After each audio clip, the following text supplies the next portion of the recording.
திருவன் சரணம்.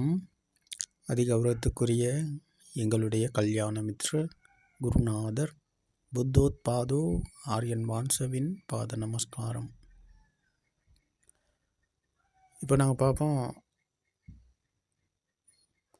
பகவான் புத்தர் அவர்கள் இந்த தர்மத்தை, சத்தியத்தை புரிந்து கொள்வதற்கு, சத்தியத்தை அடைவதற்கு எப்படியெல்லாம் முயற்சி செய்தார்கள், எப்படியான வழிகளை கடந்து வந்தார்கள் என்று கொஞ்சம் பார்த்து சத்தியத்துக்குள் நாங்கள் வருவோம். பகவான் புத்தர் அவர்கள் புத்த சுபாவத்தை அடைய முதல்ல சித்தார்த்தர் அவர்கள் மாளிகையில் இருந்தார்கள். ராஜ மாளிகை, ரம்ய சுரம்ய சுப மாளிகை. இப்போ இந்த மாளிகையில் இருக்கும் சித்தார்த்தர் அவர்கள் தான் திருமணம் முடித்து தனக்கு ஒரு குழந்தையும் பிறந்தது. குழந்தை பிறக்க முதல்ல இருந்தே சித்தார்த்தர் அவர்களுக்கு இந்த இல்லற வாழ்க்கையில் ஈடுபாடு இல்லை.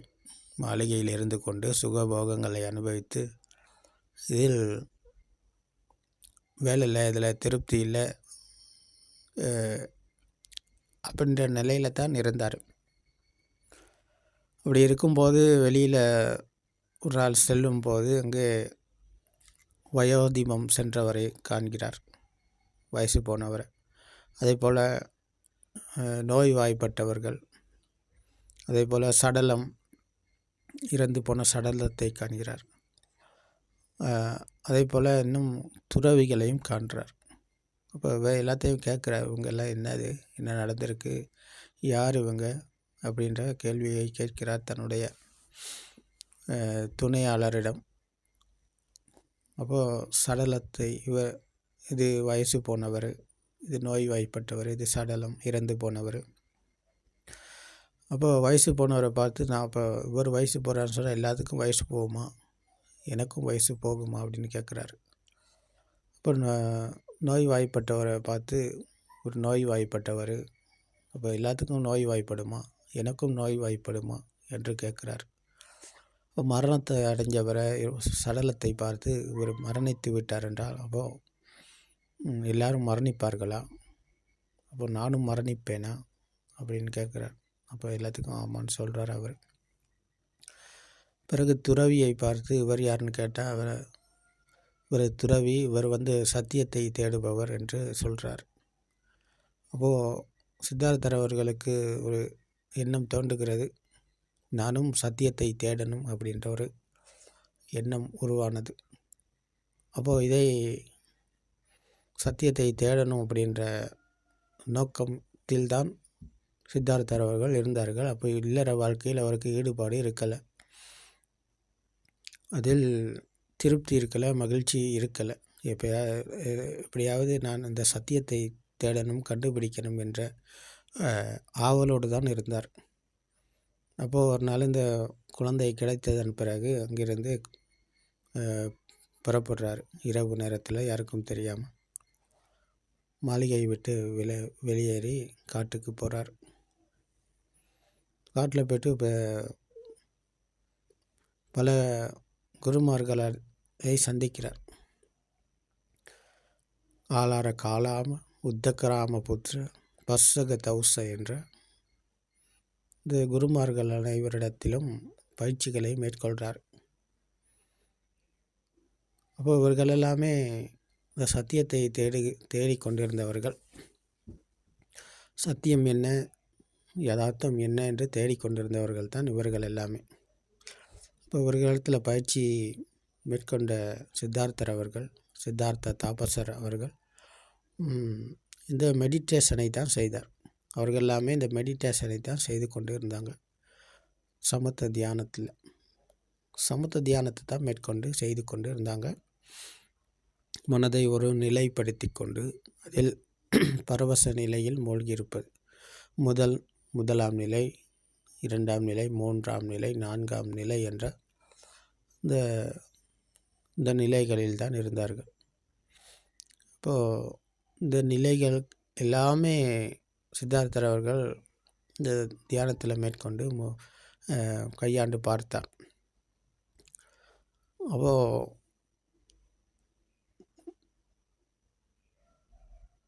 அப்போ இதெல்லாமே கையாண்டு பார்த்து கடைசியில் அந்த தியானத்தில் இருக்கும்போது தன்னை இழந்த சுபாவம், அதாவது உணர்வு அற்ற சுபாவத்தில் மூழ்கி இருக்கிறார். ஆனால் அந்த தியானத்திலிருந்து எழும்பி நாங்கள் வேறு வேறு காரியங்களில் ஈடுபடும்போது மனதுக்கு எண்ணங்கள் அலைப்பாய்கிறது. இதில் துன்பத்தில் மீளும் வழி இல்லை என்ற உணர்வை அவர் உணர்கிறார். அப்போது இதில் உண்மை கிடையாது,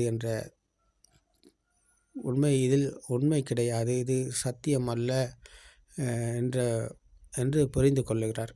புரிந்து கொண்டுதான் இவர்களிடத்தில் எல்லாமே விடை பெறுறார். இப்போ எல்லா குருமார்களிடத்தையும் சந்தித்து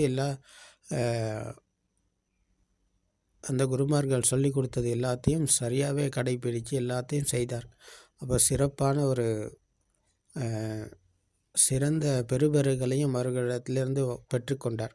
ஆனால் திருப்தி இல்லை. அங்கே நல்ல ஒரு சீடர் என்ற முதல் நிலை கொடுக்கும் அளவுக்கு சித்தார்த்தர் அவருக்கு அந்த குருமார்கள் நல்ல இடத்தை கொடுத்தார்கள், நல்ல மதிப்பை கொடுத்தார்கள். ஆனால் சித்தார்த்தருக்கு அதில் விருப்பமில்லை, அதற்கு உடன்பாடில்லை, அதில் உண்மை இல்லை என்றதை புரிந்து கொள்கிறார். அப்போது அவர்களிடத்தில் எல்லாமே விடை பெறுறார். கடைசியில் விடை பெற்று கொண்டு இன்னும் தனியாக போயிட்டு அந்த துஷ்கர கிரியா என்ற அந்த உடம்புக்கு சரீரத்துக்கு அதிக துன்பத்தை கொடுத்து துன்பத்தில் மீளும் வழியை தேடுறார். அப்போ பல வருடமாக இதை செய்து வரார். யாருமே இல்லை துணைக்கு. அப்போது ஒரு நாளைக்கு ஒரு பருக்கு சோறு, தண்ணீர் இல்லாமல், சாப்பாடு இல்லாமல் உடம்புக்கு அதிகமான துன்பத்தை கொடுக்குறார். துன்பத்தை கொடுத்து துன்பத்தில் மீளும் வழியை தேடுறார். அப்போது பல வருடங்கள் இதை செய்தாலும் ஒரு நேரத்தில் மயங்கி விழும் அளவுக்கு பசி, தாகம் அப்படியே விழுந்து கிடக்கிறார்.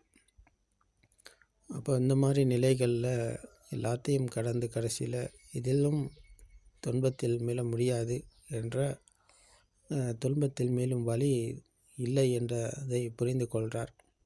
புரிந்து கொண்டு தான் மறுபடியும் சாப்பாடெல்லாம் எடுத்துக்கொண்டு தான் இந்த மத்திய நிலையத்துக்குள் வருகிறார். இது துன்பம் அதிகம் கொடுப்பதனால துன்பத்தில் மேலும் வழி கிடைக்காது. துன்பத்தை அதிகமாக கொடுக்கிறதுனால துன்பத்தில் மேலும் வழி அதில் இல்லை என்ற சத்தியத்தை உணர்கிறார், புரிந்து கொள்கிறார். புரிந்து கொண்டவர் மத்திய நிலையத்துக்குள் வந்து அப்போ இதை எப்படி கண்டுபிடிப்பது என்ற ஒரு விமர்சனத்தை செய்கிறார். அதுதான் பட்டிச்ச சமுப்பாத தர்மம். இது கயாசிசி போதி முலையில் சித்தார்த்த தாபசர் இங்கே தான் புத்த சுபாவத்தை அடைகிறார்கள். அப்போது இது எல்லாத்தையும் கைவிடுறார். அப்போது இந்த இரண்டு பக்கத்தையும் கைவிடார். இன்பமும் சரி, இன்பத்தை எல்லாமே நல்லா அனுபவித்தவர் தான் மாளிகையில் இருக்கும்போது சித்தார்த்தர் அவர்கள். அதே போல் காட்டுக்கு வந்து நிறைய துன்பத்தையும் அனுபவித்தார். அதிலேயும் விமோச்சனம் கிடையாது, விடுதலையும் கிடையாது. அப்போ இரண்டிலிருந்து மீண்டு நடுநிலைக்கு வருகிறார். ஒரு நடுநிலையில் வந்து இந்த படித்த சமுப்பாத தர்மத்தை விமர்சனம் செய்கிறார் கயாசிசி போதி முலை. அப்போ விமர்சனமானதான் விதர்சனா தியானம். அப்போது இது உள்நோக்கி அதாவது இந்த ஆழமாக போய் தேடி பார்ப்பது தான் இந்த விதர்சனா தியானம் என்பது. அந்த ஆழமான ஒரு சிந்தனையை, விமர்சனத்தை செய்கிறார். இது இப்படி தேடி பார்க்கும்போது பிறந்த இடத்துக்கு செல்கிறார். அதாவது பிறந்த போது இப்போ இந்த ஆசை, கோபம், மாயை இருக்கலை. இப்போ மனிதனுக்கு ஆசை, கோபம், மாயையில் தான் இருக்கிறார். இப்போது மாயையிலிருந்து விடுதலை அடைய நாங்கள் இந்த மாயை எப்படி உருவானது என்பதை முதலில் கண்டுபிடித்தாக வேண்டும். அப்போ இதைத்தான் தேடுறார். அப்போ இதை எப்படி கண்டுபிடிப்பது என்று பார்த்தா மனம் உருவான விதம் பற்றி தேடுகிறார். அப்போது பிறந்தபோது பிஞ்சு குழந்தையிடம் சென்று பார்க்கிறார். அங்கே பிறந்தபோது அங்கே பிறந்த பிஞ்சு குழந்தைக்கு மனம் என்று அங்கே ஒன்று இருக்கலை. மனம் பிரபாஸ்வரமாக இருந்தது, தூய்மையாக இருந்தது. அப்போ தூய்மையாக இருந்த பிரபாஸ்வரமாக இருந்த மனம் அங்கே எதுவுமே இருக்கலை, ஒன்றுமே இருக்கலை. அப்போது அந்த தூய்மையான நிலையானது தான் இந்த பரிசுத்த நிலை. அப்போ அங்கே எதையுமே சொல்ல முடியாது, எதுவுமே இருக்குதுன்னு சொல்ல முடியாது. அப்போ அப்படியான நிலையில் அந்த நிலை தான் பிரபாஸ்வரமான நிலை, தூய்மையான நிலை, பரிசுத்த நிலை. அப்போ இந்த பரிசுத்த நிலையானதில் இருந்து எப்படி இந்த மனம் உருவானது, எப்படி இந்த மனதுக்கு ராக தேச மோக என்ற ஆசை கோபமாகி உருவானது என்ற விமர்சனத்தை செய்கிறார். அப்போது பிறந்த போது ஒன்றுமே இருக்கலை, எதுவுமே இருக்கலை, ஆனால் எப்படி உருவானது? அப்போதான் பார்க்குறார். கண், காது, மூக்கு, நாக்கு, உடம்பு, இந்த சென்சர்கள், இந்த உற்பத்தி நிலையங்கள் 5 இருக்கிறது பிறந்த குழந்தைக்கு. கண் தெரியுது, காது கேட்குது, மூக்குக்கு வாசனை, நாக்குக்கு சுவை, உடம்புக்கு குளிர், உஷ்ணம், இறுக்கமான இந்த தன்மைகளை அந்த குழந்தைக்கு உணரக்கூடியதாக இருக்கிறது பிறந்தபோது பிஞ்சு குழந்தைக்கு. அப்போது முதலில் இங்கே கூறப்படுவது கண்ணும் காதும், பிரதானமாக கூறப்படுவது கண்ணும் காதும். இந்த கண்களுக்கு தெரிவது வர்ணம். கண் என்பது கேமராவை போல, அது எந்த நேரமும் கேமராவை நாங்கள் எங்கிட்ட திரும்பி பார்த்தாலும் அதில் தெரிவது ஒரு ஃபோட்டோ அல்லது ஒரு வீடியோன்னு சொன்னாலும் ஃபோட்டோ, அதுலேயும் ஃபோட்டோ தான் தெரியுது. இப்போ இதே போல தான் கண் என்பது. இப்போ காது என்பது ஒரு சென்சர், அது ஒரு உற்பத்தி நிலையம், அது எந்நேரமும் சத்தத்தை சேமிக்கிறது. அப்போ கண் என்பது வர்ணத்தை சேமிக்கிறது, காது என்பது சத்தத்தை சேமிக்கிறது. அப்போ இரண்டும் இந்த சேமிப்பினூடாக இது இரண்டும் இணைந்த போது தான் வெளியில் இருக்கிறது என்று அந்த குழந்தை உணரத் தொடங்கியது. அப்போது உதாரணமாக முதலில் அம்மா தான் உருவானார் அந்த குழந்தைக்கு. அப்போது பெற்ற தாய் என்ன செய்கிறாங்க, பால் கொடுத்து அந்த குழந்தைய தூக்கி வச்சு தாளாட்டி அப்படி வளர்க்கும் போது அந்த அம்மா என்ன செய்கிறாங்க, குழந்தை செல்லம் அப்படின்னு கொஞ்சி நான் உனது அம்மா என்ற சத்தத்தை கொடுக்குறாங்க. குழந்தை இங்கே அம்மா சொல்லுங்கம்மா, தங்கம் சொல்லுங்கள் சாமி அப்படின்னு சொல்லி இந்த குழந்தைக்கு கொஞ்சம் கொஞ்சமாக அந்த சத்தத்தை கொடுக்குறாங்க.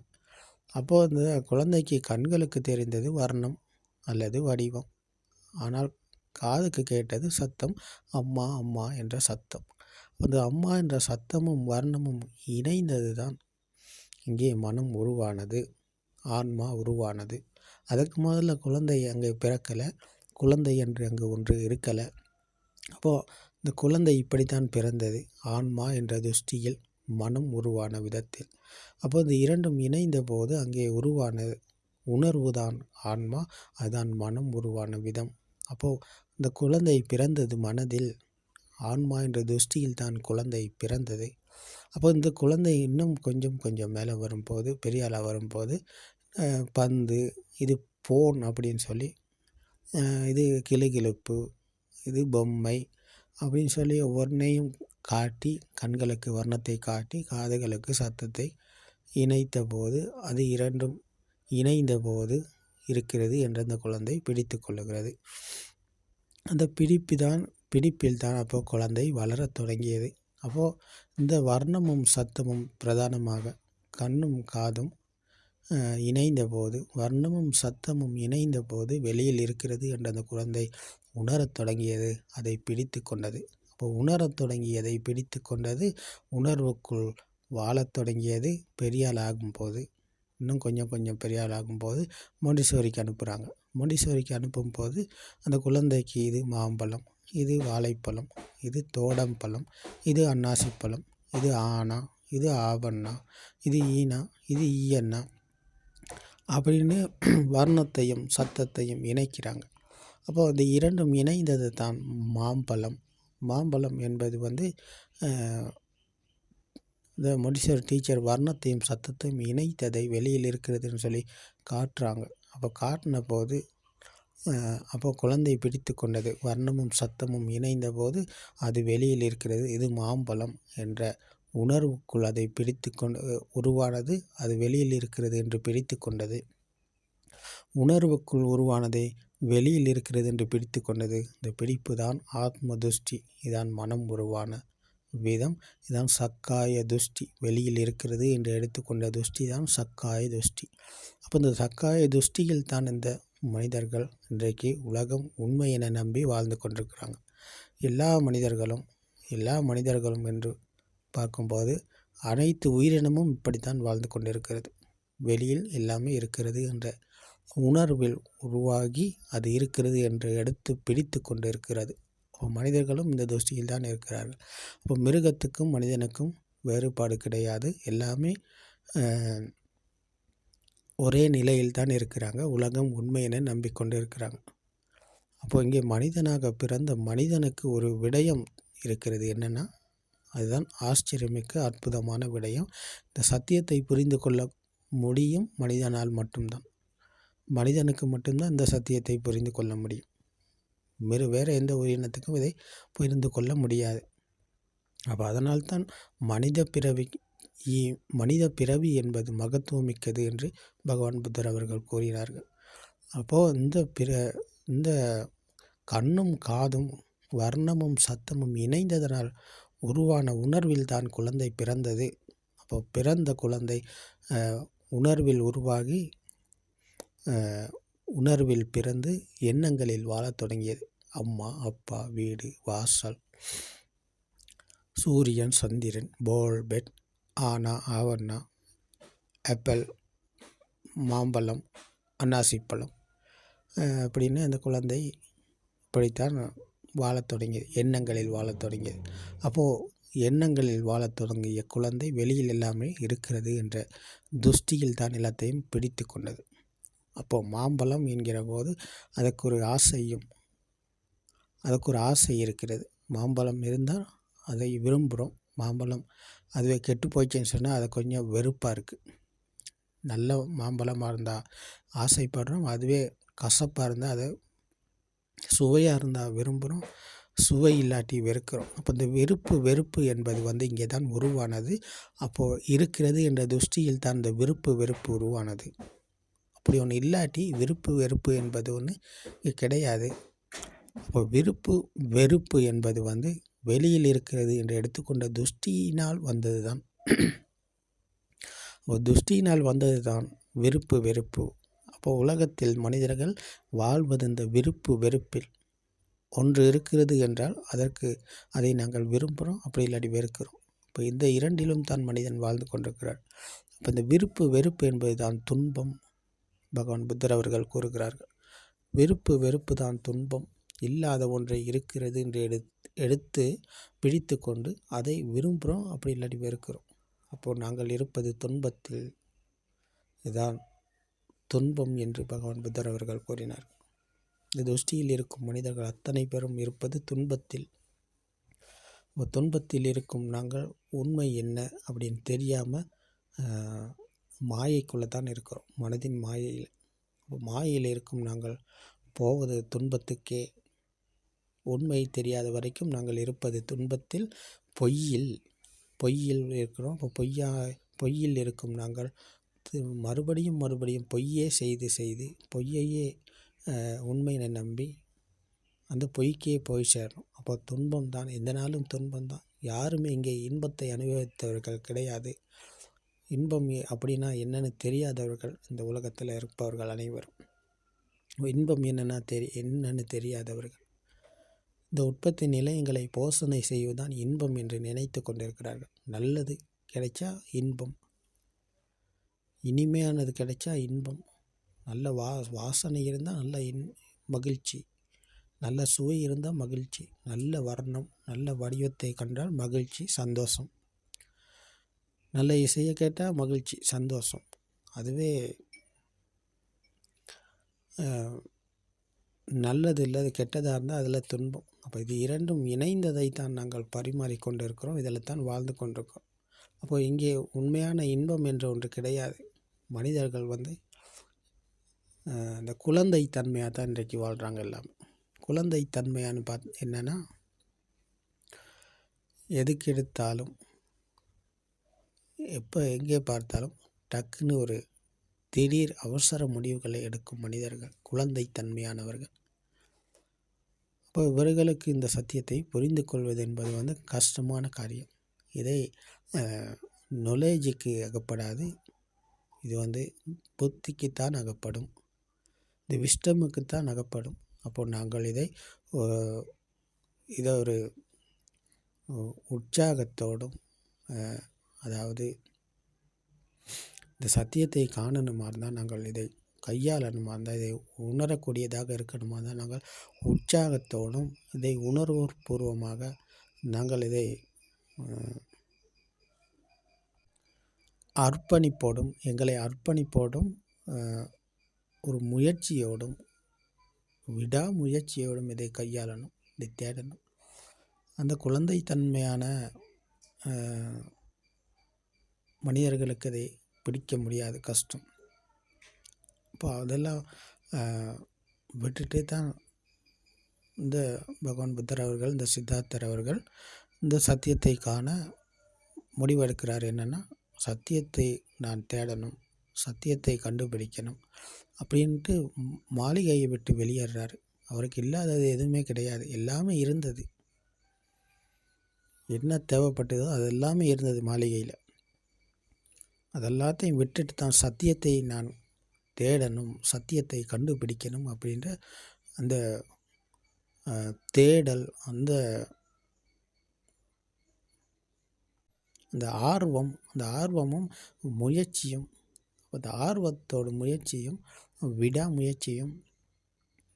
விடாமுயற்சியும் இந்த அதற்கு உற்சாகமும் தேவை எங்களுக்கு. அப்போ அந்த விடாமுயற்சியும் ஆர்வமும் உற்சாகமும் இருப்பவருக்கு இந்த சத்தியத்தை காண முடியும். அப்படி இல்லாட்டி அந்த குழந்தை தன்மையானவர்களுக்கு டக்குன்னு இது புரியும், இது டக்குன்னு பிடிச்சிக்கக்கூடியது அல்ல. இது ரொம்ப ஆழமானது, ரொம்ப ஆழமானது. இது இலகுவானது கிடையாது. அப்போ இலகுவானது கிடையாது, ஆழமானதுன்னு சொன்னால், நாங்கள் இருக்கும் துஷ்டி அப்படியாப்பட்டது. துஷ்டி அதிகம் என்பதனால தான் எங்களுக்கு இது ஆழமாக இருக்குது. எந்தளவுக்கு துஷ்டி அதிகமாக இருக்குதோ அந்தளவுக்கு இது ஆழம். துஷ்டி அவ்வளவு இல்லைன்னு சொன்னால் இது ஆழம் கிடையாது. இது வெறும் சுலபமான ஒரு காரியம்தான். துஷ்டியினால தான் எங்களுக்கு இது ஆழமாக தெரியுது. அப்போது நாங்கள் இன்றைக்கு இந்த யுகத்தில் வாழும் மனிதர்கள் எல்லாமே துஷ்டியில் தானே இருக்கிறாங்க. அப்போ இது ஆழமான கருத்து, இது ஆழமான ஒரு தேடுதலை நாங்கள் செய்யணும், இதை அர்ப்பணிக்கணும் நாங்கள் எங்களை. அப்போ அர்ப்பணிப்போடும் முயற்சியோடும் விடாமுயற்சியோடும் ஒரு விமர்சனம் தேடுதலை செய்வோமானால், குழந்தைத்தன்மையிலிருந்து ஒரு புத்திசாலித்தனத்தோடு நாங்கள் இதை விமர்சனம் செய்வோமானால், இது எங்களுக்கு இதை புரிந்து கொள்ளக்கூடியதாக இருக்கும். அப்போது இந்த சத்தியத்தை இப்படித்தான் பகவான் புத்தர் அவர்கள் கண்டுபிடித்தார்கள். இதை கண்டுபிடித்து இதை சுயமாக கண்டுபிடித்து இதை உணர்வுபூர்வமாக உணர்ந்து பிரத்யக்ஷம் அடைந்த நிலை தான் புத்த நிலை, புத்த சுபாவம். அப்போ இது கயாசிசி போதி முல்லையில் 2500 வருடங்களுக்கு முதல்ல பகவான் புத்தர் அவர்கள் கண்டுபிடித்த பரம சத்தியம். இப்போ இந்த சத்தியத்தை கண்டுபிடித்த போது அங்கே அப்போது இந்த சென்சர்களால் உருவானது தான் நான், உலகம், கண், காது, மூக்கு, நாக்கு, உடம்பு என்கிற வர்ணம், சத்தம், வாசனை, சுவை, குளிர், உஷ்ணம், இறுக்கமான பாரமான தன்மைகள் இவைகள் அனைத்தும் ஒன்றாக இணைந்தது தான் உலகம். அப்போ உலகம் இருக்கிறது என்ற துஷ்டியில் நானும் இருக்கிறேன். அப்போ இதுதான் சாமானிய மனிதனின் வாழ்க்கை, இதுதான் முறை. இப்படித்தான் எல்லாமே வாழ்ந்து கொண்டிருக்கிறாங்க. ஆனால் இந்த சத்தியத்தை கையாண்டு பிரத்யக்ஷம் அடைந்த போது இவை அனைத்தும் சென்சர்களால், இந்த உற்பத்தி நிலையங்களால் உருவானது. அப்போ உருவானது மனம்தான் உருவானது. கண், காது, மூக்கு, நாக்கு, உடம்பு என்கிற இந்த 5 சென்சர்களும் ஒன்றாக இணைந்த ஒரு எண்ணம் தான் மனது. மனம் என்பது வெளியில் எங்கேயும் இல்லை. அப்போ மனம் என்பது வெளியில் எங்கேயும் இல்லை. அப்போ கண், காது, மூக்கு, நாக்கு, உடம்பு, வர்ணம், சத்தம், வாசனை, சுவை, குளிர், உஷ்ணம், இறுக்கமான, பாரமான தன்மைகள், இவை அனைத்தும் ஒன்றாக இணைந்தது தான் மனது. அப்போ அந்த மனம் என்பது வெளியில் இருக்கிறதா? மனம் என்பது வெளியில் அல்ல. மனம் என்பது வெளியில் எங்கேயுமே கிடையாது. அப்போ வெளியில் இருக்கிறது என்று எடுத்து சொல்வது எல்லாமே எண்ணங்கள். அப்போ அந்த எண்ணங்கள் எல்லாமே மனதில் தான் இருக்கிறது. சூரியன், சந்திரன், அன்னாசி, மாம்பழம், கட்டில், மெத்தை, பேனை, புத்தகம், இவை அனைத்தும் நாங்கள் இன்றைக்கி சொல்கிற வார்த்தைகள் அனைத்துமே இருக்கிறது என்ற துஷ்டியில் தான் இருக்குது. வார்த்தைகள் அனைத்துமே பொய். எந்த வார்த்தையுமே உண்மை கிடையாது. பகவான் புத்தர் அவர்கள் கூறுகிறார்கள், எந்த ஒரு வார்த்தையிலுமே உண்மை கிடையாது. இங்கிலீஷாக இருக்கலாம், தமிழாக இருக்கலாம், சிங்களமாக இருக்கலாம், இந்தியா இருக்கலாம், ஜப்பானாக இருக்கலாம். இந்த உலகத்தில் எந்த பாஷையை பேசினாலும், எந்த மொழியில் எப்படி பேசினாலும் அந்த வார்த்தைகள் அனைத்துமே உண்மை கிடையாது. கற்பனை. எல்லாமே மனதில் தான் இருக்கிறது. அவை அனைத்தும் கற்பனை. அப்போ இந்த சத்தியத்தை நாங்கள் புரிந்து கொள்வதற்காக நாங்கள் இந்த வார்த்தைகளை பயன்படுத்துகிறோமே தவிர வார்த்தைகளில் உண்மை கிடையாது. வார்த்தைகளை பயன்படுத்துகிறோம் சத்தியத்தை புரிந்து கொள்றதுக்கு, அதை உணர்றதுக்கு. ஆனால் உணர்ந்த பிறகு வார்த்தைகள் எல்லாமே வெறும் அந்த இது போல், அது வேல்யூ இல்லை. அந்த வார்த்தைகளுக்கு வேல்யூ கிடையாது. அது வெறும் எண்ணங்கள் மட்டுமே, கற்பனையே. அப்போ அதில் உண்மை கிடையாது. அப்போது இந்த சத்தியத்தை புரிந்து கொள்ளும் வரைக்கும் நாங்கள் வார்த்தைகளை பயன்படுத்துகிறோம். புரிந்து உணர்ந்த பிறகு வார்த்தைகளில் வேலை இல்லை. வார்த்தைகள் எல்லாத்தையும் கீழே போட்டுரும். அப்போது உணர்வுக்குத்தான் இங்கே சத்தியம். உணர்வுக்குத்தான் உணரக்கூடியதாக இருக்கும் சத்தியத்தை உணர்ந்த போது வார்த்தைகளில் எல்லாமே பொய் என்ற உண்மை அப்போ தான் எங்களுக்கு புரியும். அது வரைக்கும் வார்த்தைகளை உண்மை என நம்பி தான் வாழ்கிறோம். அப்போ வார்த்தைகளை உண்மை என நம்பி வாழும் நாங்கள் எண்ணங்களில் தான் இருக்கிறோம். எண்ணங்களை உண்மை என நம்பி தான் இருக்கிறோம். அப்போ எண்ணங்கள் அனைத்தும் கற்பனை. சப்ப பாப்ப சக்கரணம். அனைத்து எண்ணங்களும் அனித்தியமானது, பாவகரமானது, உண்மை கிடையாது. அதில் புண்ணியமும் கிடையாது.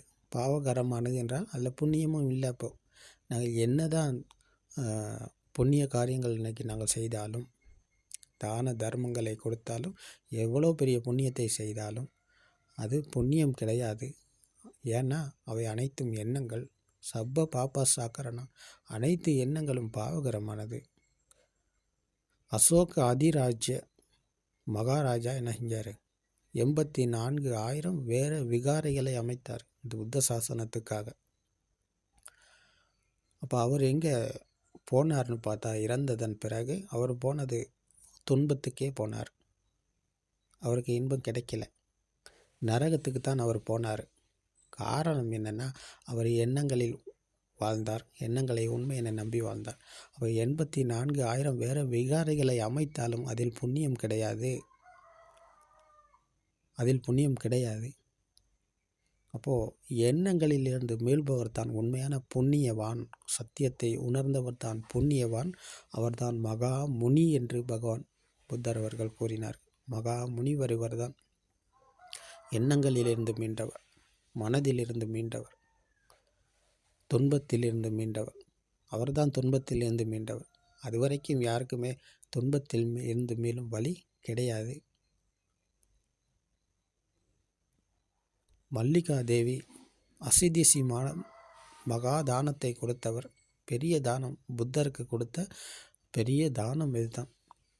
இதை தவிர இந்த புத்த சாசனத்தில் யாருமே இப்படி ஒரு தானத்தை கொடுத்தது கிடையாது. அப்போது இப்படியான தானத்தை கொடுத்தாலும் மல்லிகாதேவி போனது துன்பத்துக்கே,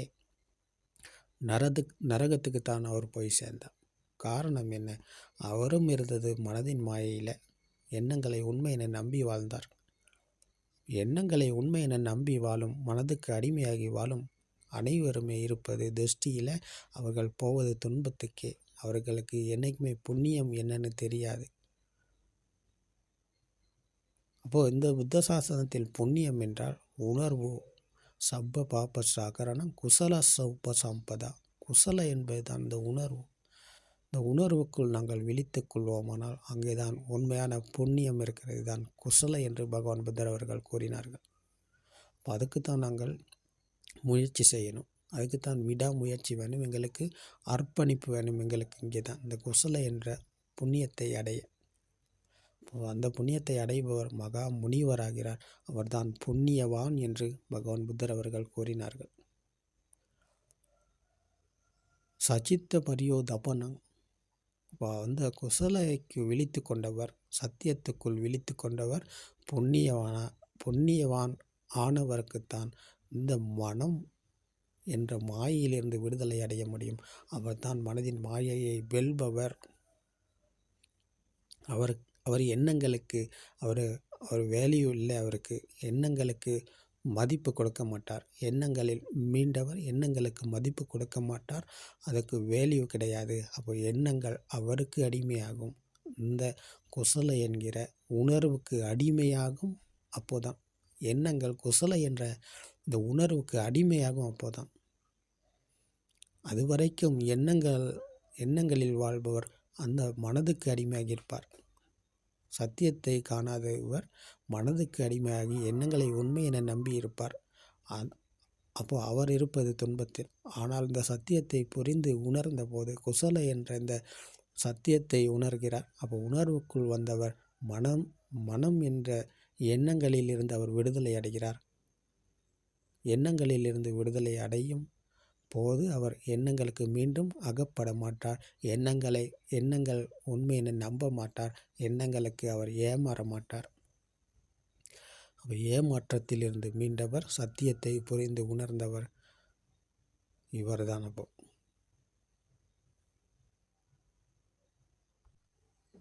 இதுதான் புத்தானு சாசனம். இதுதான் அனைத்து புத்தரும் கூறும். இந்த புத்த சாசனம் என்பது இங்கே தான் இருக்கிறது. புத்த சாசனம் என்பது இந்த மனதில் இருந்து மீளும் வழியை, துன்பத்திலிருந்து மீளும் வழியில் உணர்வுக்குள் விழித்து கொள்கிறார் யாரோ அவர்தான் புத்த சாசனம் இங்கே தான் மறுமலர்ச்சி அடைகிறது. இந்த மனம் என்ற மாயையிலிருந்து விடுதலை அடைபவர், சத்தியத்தை புரிந்து உணர்பவர் உணர்வுக்குள் விழித்து கொள்ளுகிறார். உணர்வு பூர்வமாக சத்தியத்தோடு இணைந்தவர் மனதின் மாயிலிருந்து விடுதலை அடைகிறார். கற்பனையிலிருந்து விடுதலை அடைகிறார். அப்போ இங்கே தான் புத்த சாசனம் மறுமலர்ச்சி அடைகிறது. அப்போ இதுதான் புத்த சாசனம். மனதில் தான் புத்த சாசனம் மறுமலர்ச்சி அடைகிறது. வேற எங்கேயும் கிடையாது. 84,000 வேற விகாரைகளை அமைப்பதினால் புத்த சாசனம் மறுமலர்ச்சி அடையுமா? அடைஞ்சிச்சா? அப்படி அடையாது. அடைய முடியாது. அப்படி அடையிற புத்த சாசனம் நாம் கிடையாது. இந்த புத்த சாசனம் இத பிக்கவே பிக்கு. இந்த புத்த சாசனம் மறுமலர்ச்சி அடைவது மனதில் தான் மறுமலர்ச்சி அடைகிறது. அப்போ மனதில் மறுமலர்ச்சி அடையும் இந்த புத்த சாசனம் என்பது வெளியில் தெரிவது கிடையாது. இது கோபுரம் போல ஆகாயம் உயரத்துக்கு கட்டுவதோ கிடையாது. சிலைகளை அமைப்பதோ கிடையாது. மனதின் மாற்றத்தை உணர்வது, மனதின் முன்னேற்றத்தை உணர்வது, சத்தியத்தை புரிந்து கொண்டவர் இங்கே புத்த சாசனம் இங்கே தான் மறுமலர்ச்சி அடைகிறது. அப்போது நீங்கள் இந்த சத்தியத்தை புரிந்து கேட்டு அறிந்து புரிந்து கொள்வீர்களானால், இந்த சத்தியத்தை உணரக்கூடியதாக இருந்தால் அங்கேதான் புத்த சாசனம் மறுமலர்ச்சி அடைகிறது. இந்த மனதில் தான் புத்த சாசனம் மறுமலர்ச்சி அடைகிறது. அப்போது இந்த புத்த சாசனம் மறுமலர்ச்சி அடையும் போது அங்கே இருப்பது சாந்தமான இனிமையான சுவை. ஏதம் சாந்தங் ஏதம் பிரணீதங் யதிதம் சப்ப சங்கார சமுதோ. சாந்தமான இனிமையான சுவையில் அவர் விட்டிருப்பார். அனைத்து எண்ணங்களும் சமநிலையை அடைந்த போது, அனைத்து எண்ணங்களும் கீழே விழுந்த போது எண்ணங்களுக்கு வேல்யூ கிடையாது. அவர் உணர்வுக்குள் இருக்கிறார். அப்போ சாந்தமான இனிமையான சுவையில் இருக்கிறார். எளிமையான தன்மை, முதுமையிலிருந்து எளிமைக்கு வந்தவர், ஆடம்பரத்திலிருந்து எளிமையை அடைந்தவர். எது கிடைக்குதோ எது இருக்கிறதோ அதில் திருப்தி அடைவார், மகிழ்ச்சியாக இருப்பார், இன்பத்தில் இருப்பார், ஆனந்தத்தில் இருப்பார். அவருடைய முகம் பிரகாசமளிக்கும். சத்தியத்தை புரிந்து உணர்ந்த போது அவர் மென்மையாகிறார். அந்த ரோஜா பூவை போல அழகாகிறார். அவரிடம் இருந்து நல்ல வார்த்தைகளே வரும். அவருடைய செயல்களும் அதே போலத்தான் நல்ல செயல்களாகத்தான் இருக்கும். அப்போ இங்கே தான் புத்த சாசனம் மறுமலர்ச்சி அடைகிறது. அப்போ இந்த புத்த சாசனம் மறுமலர்ச்சி அடைய நீங்களும் இந்த சத்தியத்தை புரிந்து உணர்வீர்களானால் அங்கே புத்த சாசனம் மறுமலர்ச்சி அடைகிறது. இதுதான் இதபிக்கவே பிக்கு, இந்த புத்த சாசனத்தின் மறுமலர்ச்சி இதுதான். இது வெளியில் நடக்கும் கதை கிடையாது. இது வெளியில் பன்சலையோ ஆரானையோ எங்கேயுமே சிமெண்டாலேயோ இது கல்லாலேயோ செதுக்கிறதோ கிடையாது. மனதில் மாற்றம், மனதில் முன்னேற்றம் அடைவது புத்த சாசனம் மறுமலர்ச்சி அடைவது என்பது. அப்போது இந்த புத்த சாசனம் மறுமலர்ச்சி அடைய இந்த சத்திய தர்மம் உங்களுக்கு துணையாக இருக்கும். தொடர்ந்து கேளுங்க. திருவன் சரணம்.